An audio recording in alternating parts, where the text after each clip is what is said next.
Hey dudes, I am back from digging through the archives and the absolute trash pile that is the wonderful World Wide Web. And I've dug up a whole pile of damn, that's crazy from the decaying ruins of Magic's infancy. That's right, I'm back with more information on Arabian Nights, and wow, did I find some interesting information.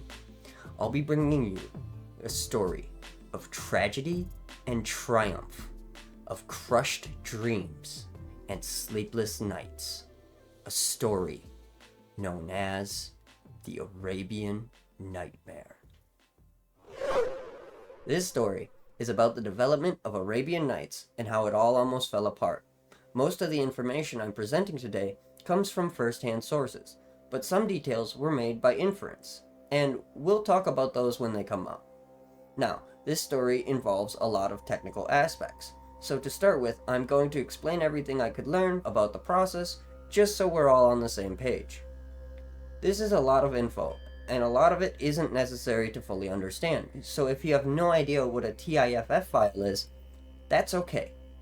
I'll be providing definitions if you're that curious, but if I don't go into detail about something, it means it's probably not super important, and I'm just providing the information because I've never seen most of this information anywhere else. So, enjoy the ride. To start, artwork would be scanned, shrunk, and inserted into the correct colored border in Photoshop. This would be a TIFF file.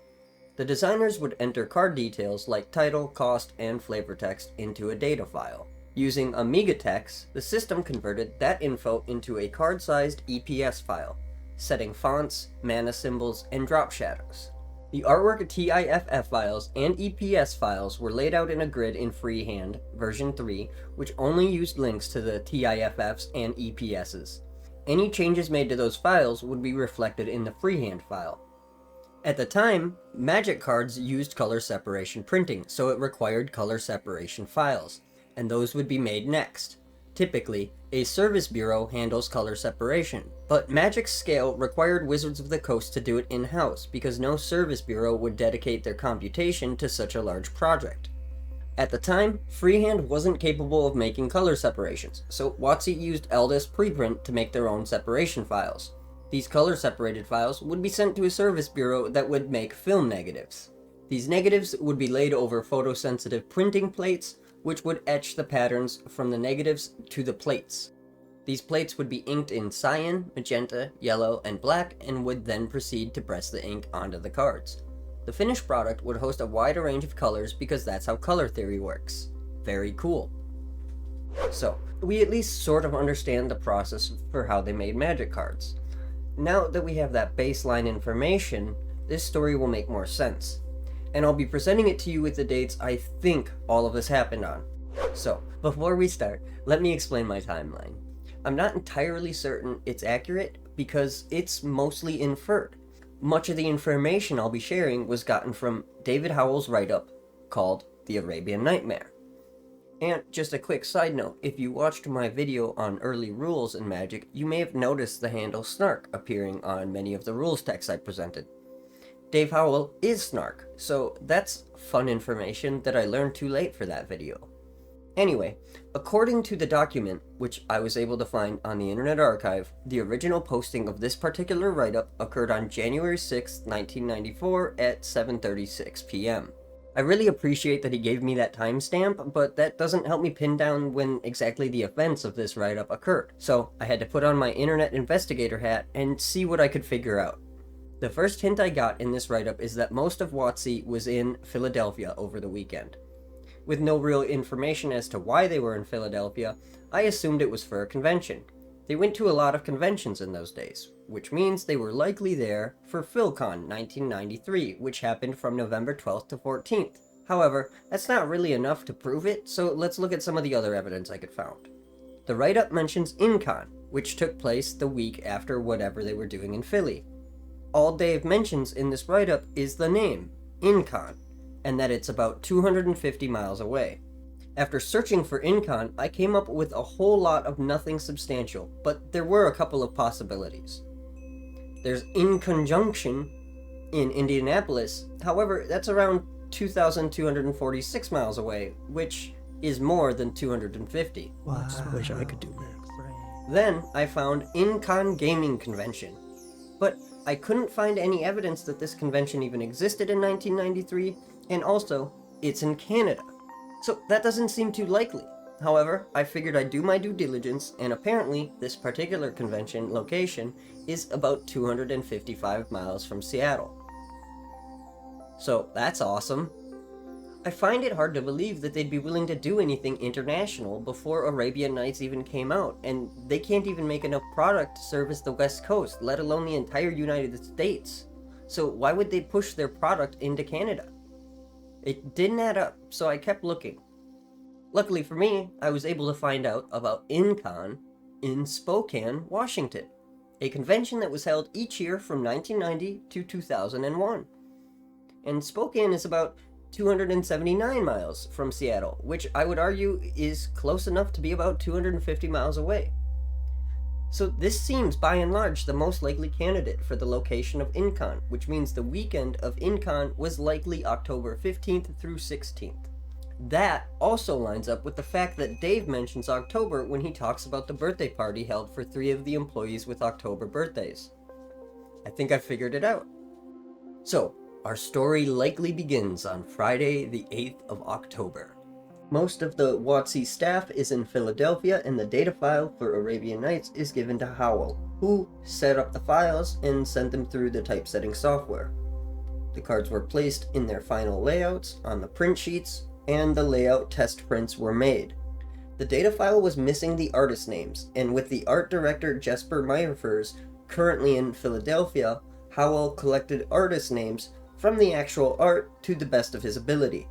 On Saturday the 9th, Beverly Sailing proofed the file, and Howell fixed the mistakes in the card file and added the artist credits. However, 2 pieces of art were missing from the file, and 2 of the actual art pieces didn't have artist signatures. But with Jesper still gone, this was a problem that would have to wait. Aladdin's lamp was given the mana cost of 5/5 because each digit got its own circle, so otherwise it was 1/0. I don't know why they didn't just make the mana cost 9. Well, I can understand while Dave Howell didn't think it was his place to make a decision like that, just being the production manager, but either Richard was adamant that Aladdin's lamp was broken at 9 mana, or it was never brought up. Weird, right? Anyway, I didn't find any information of anything interesting at all happening on Sunday, so let's move on. On Monday, Jesper Meyerfers returned and provided the artist information, while Howell returned the art to Jesper to have the last 2 scans made. More proof sheets were printed so the whole team could examine the cards. On Tuesday, Vic Wertz brought up the concern that there was no flavor text on any of the cards, so Beverly Sailing spent the afternoon looking up Arabian Nights quotes and wrote every piece of flavor text. Yeah, all the flavor text on Arabian Nights cards were written in one afternoon by one person. Damn, that's crazy. Dave Howell was supposed to make the final film separations that night, but the final data file was postponed because Richard Garfield wanted or needed to make changes to some cards. These changes would come too late to be proofread. This was noted, but ultimately determined to be necessary, so the final production was postponed until 2 a.m. on Wednesday. So the changes went through pretty quickly, because the final data file was ready to begin color separation. However, around 4 a.m., it was discovered that the green and red Ifrit were both using the same art.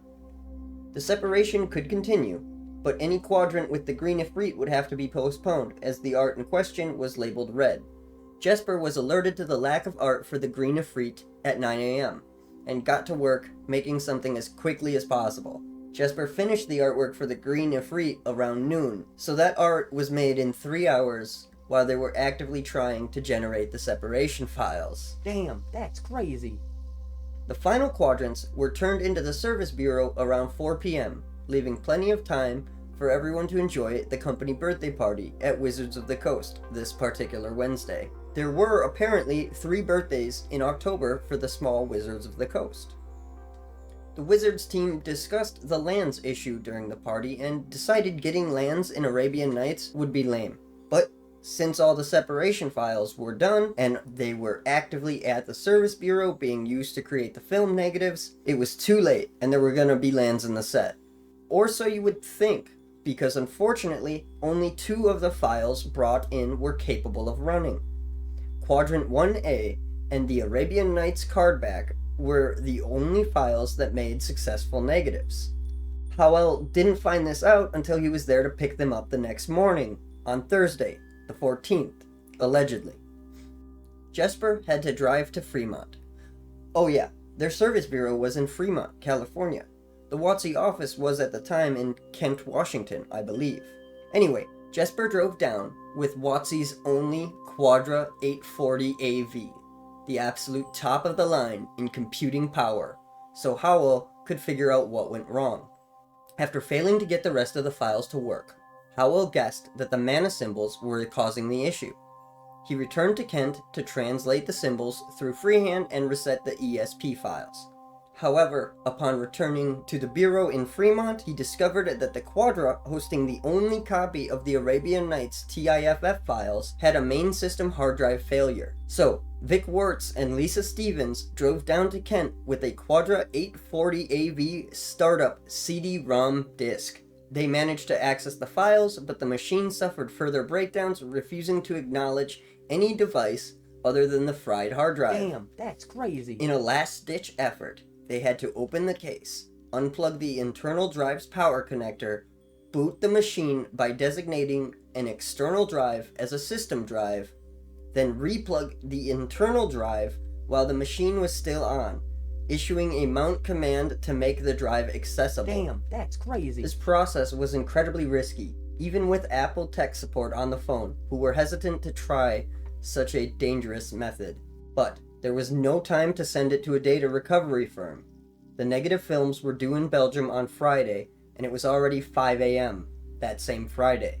So they were a little behind schedule, but the data was successfully saved. The file impositions were being rebuilt, and for the silver lining, the lands could be taken back out of the set. Well, except for that one quadrant we discussed earlier. The color separation and film negatives would be finished around 5 to 6 p.m. on Saturday. Which is unfortunate because their deadline was 5 p.m. at SeaTac Airport to get them on a FedEx plane. So, Wizards of the Coast utilized an airport courier service that basically just made plane tickets cheaper if a person was willing to take a package with them as part of their check-in or carry-on. So the card files for Arabian Nights were literally brought to Belgium by some random person flying from Chicago to Belgium. It was a connecting flight, so there was also somebody flying from Seattle to Chicago that helped. So, our story has a happy ending. But we haven't talked about the set symbol. The reason I haven't mentioned it yet is because it wasn't being used. The film negatives of the cards didn't have the set symbol on them, since they were still going to be using the Arabian card backs. The decision to use the original backs wasn't made until they were about to start printing. Cardamundi suggested that they could use a step and repeat process on the black printing plate to put a symbol on the front of the cards. It had to be black, and it had to be identical on all the cards. There was an issue with getting the image to Cardamundi in time, though. Since Cardamundi had other jobs scheduled, any delays would make it a massive delay. Cardamundi would be obligated to do those other jobs first. The solution was a hilarious one, since they took the expansion symbol and blew it up to around 8 inches, then faxed Cardamundi the image, where they shrunk it back down. What a great story. Assuming you're a bit of a magic nerd with an appreciation for history, you probably know a little bit about the light and dark cards in Arabian Nights, and the infamous Arabian Nights Mountain. The light cards and the mountain were all on Quadrant 1A, which was the only quadrant to successfully run it on the first attempt. The lands were taken out of the other quadrants when they had to be redone. If that first quadrant had also failed, that mountain would have been replaced with another copy of Desert Nomads, as Dave Howell explains here. But why were the mana symbols on the rest of the quadrants so dark? They are legitimately hard to see and don't look particularly good. Was that intentional? No, it wasn't. As Howell explains, the mana symbols on the dark cards were overprinted. I don't understand the process much, but apparently in most situations, like for text readability, adding extra black to the printing is done intentionally to get the black to stay sharp and to cover for any slight alignment issues, where you'd have hairline white streaks showing through if you didn't overprint. This was somehow mistakenly done to the mana symbols. Again, I don't really understand this process particularly well, so I'm not doing a great job of explaining it. The biggest takeaway is that the mana symbols are not that dark and small on purpose.